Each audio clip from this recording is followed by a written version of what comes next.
Each week in the Property Show, we like to find out what's happening at the coalface. And this week, we're talking to Rich Harvey, who's the founder of propertybuyer.com.au. Rich, thanks for joining us. Great to be with you, Peter. Okay, mate, let's rip into the questions. And these questions have been basically created by myself and the team thinking through what's relevant to them. And some of them are definitely home buyers. How many properties have you transacted since the start of COVID-19? Well, we've seen an increase in interest in our services, but a decrease in the number of transactions, Peter. My team, in the last little while, since the 1st of March, we've actually transacted 14 properties and engaged 11 new clients. And I've personally transacted 4 properties in the past 4 weeks. So we haven't gone into hibernation like ScoMo's asked everyone to. But in all of these kind of deals, I've been able to negotiate quite a good discount to long-term value. I'll just give you a couple of quick examples if you like. So I bought a property in Manly for an investor for 1.2, which is about a $120,000 discount based on comparable sales. I bought a really nice 5-bedroom family home in Killarney Heights for 2.2, but it was really worth around 2.4. So effectively a 200K discount on that property. And just 2 weeks ago, I bought another one in another home in Pennant Hills for 1.4.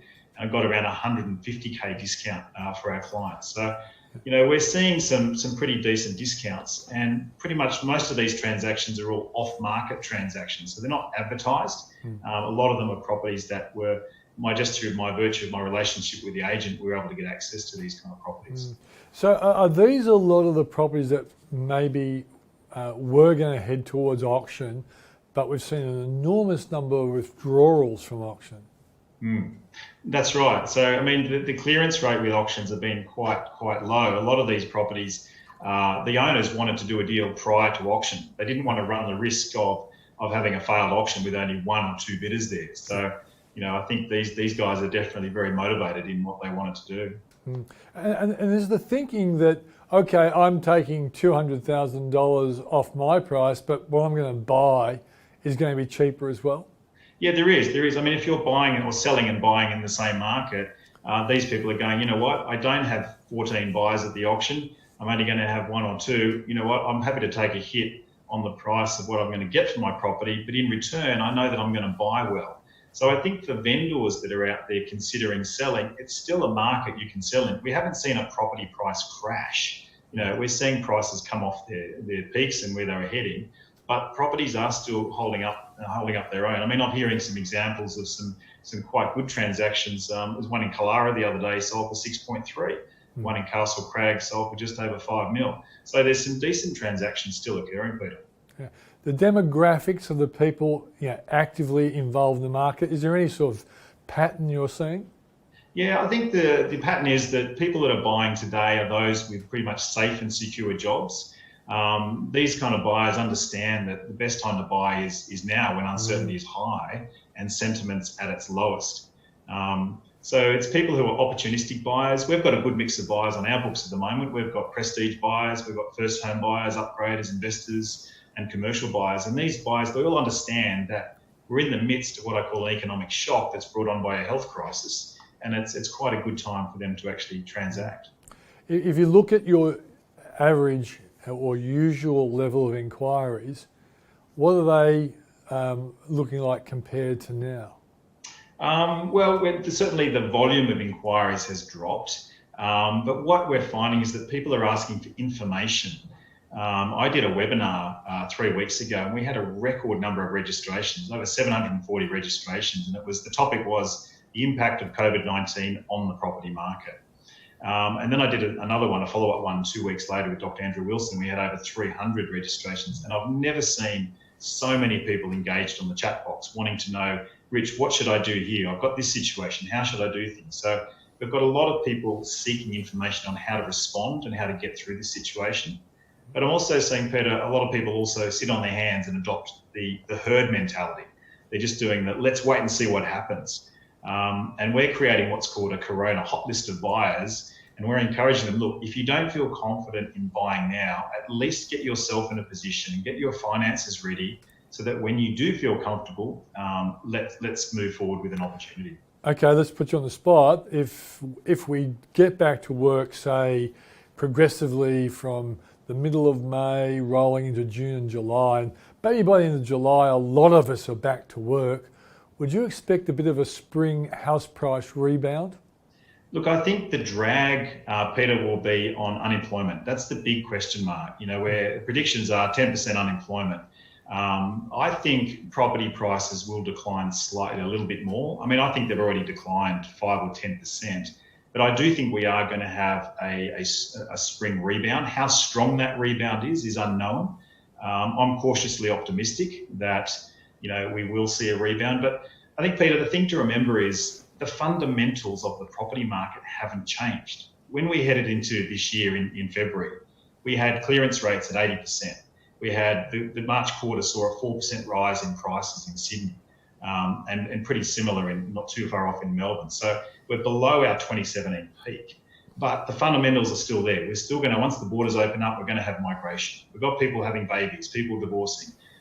We're still having low building approvals going through. So all of those drivers of the property market will still be there. And I think once we get through this crisis, you'll see the property market start to accelerate once again. This might not be a question you have total confidence on, but you probably have thought about.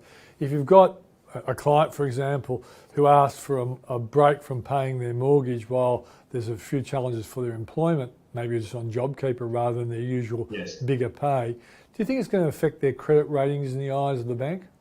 Look, Peter, with this one, APRA have actually instructed the lenders and the banks not to record the fact that they've asked for a loan repayment holiday.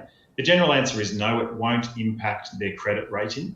But I can tell you that the banks will probably record an internal note to say that, Mr. Smith and Mr. and Mrs. Smith have taken a loan repayment holiday, and it may impact their ability to get a loan in the short term. So I think that's just something to be careful of. So I'd say to people out there, look, if you've got the ability to repay your loans and use your line of credit to pay it, just pay it. If you're going through a hardship, well, take advantage and use the bank holiday to get you through.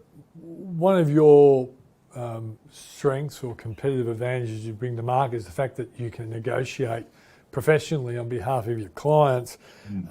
Is this coronavirus actually increasing the value of negotiations? Absolutely. Look, now is a wonderful time to be negotiating. We can use that very much to our advantage. I wrote in one of my newsletters the other day that there are kind of two peaks in this time. One is when we've got peak panic, and one is when there's the peak economic impact from the fallout from COVID-19. It seems like we're getting through that peak of infections now. We're flattening the curve. We're starting to see a little bit of optimism creep in, but we're using that wherever we can to negotiate the deepest discount we can. I mean, absolutely love negotiating for property and getting a great result, Peter, for our clients, and that's what we're trained to do. We're trained to save every dollar, but also we're respectful of long-term value. It's not like we're trying to pinch every property, but we want to pay the lowest we can to enable our client to get the best result. And the auction clearance rates clearly are falling, but are they, in a sense, less meaningful than the rates that we saw before the coronavirus, on the basis that we don't know what kind of rebound we're going to see? We don't know how high unemployment will go. You mentioned 10%, but it may well end up being 7.5% because of JobKeeper. So are you less influenced by the auction clearance rates you see nowadays? Yeah, look, there's actually a flaw in the methodology, Peter. I mean, when I see low auction clearance rates, I actually get a bit excited because for me it means, gosh, the market's weaker. But you've got to remember that not every property is sold by auction. If you look across the whole of Australia, there's over 300,000 transactions occur every year in the property market. Actually, a small percentage of those are actually sold by auction. So Melbourne leads the way with auctions, then Sydney, then Brisbane and the other capitals. And we've seen auction clearance rates get down to mid 30%. I mean, last weekend, 692 auctions took place, 205 sold and 314 were withdrawn. But those 314 that were withdrawn are counted as a no sale. So there's a bit of a flaw in the methodology, and I think all of those vendors that had their properties listed for auction are pretty much now washed out, and we're going to start to see a perhaps more indicative rate of the true auction clearance rates once we get over past the Anzac weekend and go forward and see what the actual numbers are. So I think they're not perhaps as dire as the media is making out. Well, one thing I know people love to hear when they tune into a property show is where people like you think are good buying opportunities. So where are the best places to buy right now, mate?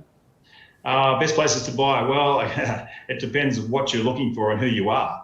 I think if you're, a first home buyer, suddenly properties become a little bit more affordable, and it could be a great time to take advantage of that situation. In the blue chip markets, we're still seeing some really good opportunities. I mentioned I bought in Manly, and we're currently looking in the eastern suburbs for a number of properties, and we're seeing some really good long-term value propositions over there. I think for those that are looking to upgrade, really good time to consider doing that. And also investors, a lot of investors have been scared off by the whole issue of rentals. But if you're buying in the right area, you're going to do really well. So I think, again, it all comes down, it doesn't, just because we're going through a COVID crisis doesn't change the way in which we do our research or the types of properties we buy for clients. It just means there is a silver lining here, and that is we can get them at a discount to long-term value. And should people be thinking, if someone is still willing to sell, and particularly sell at auction, they probably are more desperate than the people who have withdrawn, and therefore the chances of getting a good deal are probably higher? That's right, exactly. So I think, don't be scared off by auctions if it is an auction property. I think auctions have certainly lost their mojo. You've got an auctioneer doing his song and dance in front of an iPhone or a camera now. So I think it's a much harder way to create that competitive environment. So I think buyers can definitely use that to their advantage to try and get a good deal. Rich Harvey from propertybuyer.com.au, mate. Thanks for joining us. Pleasure, Peter. Thank you very much.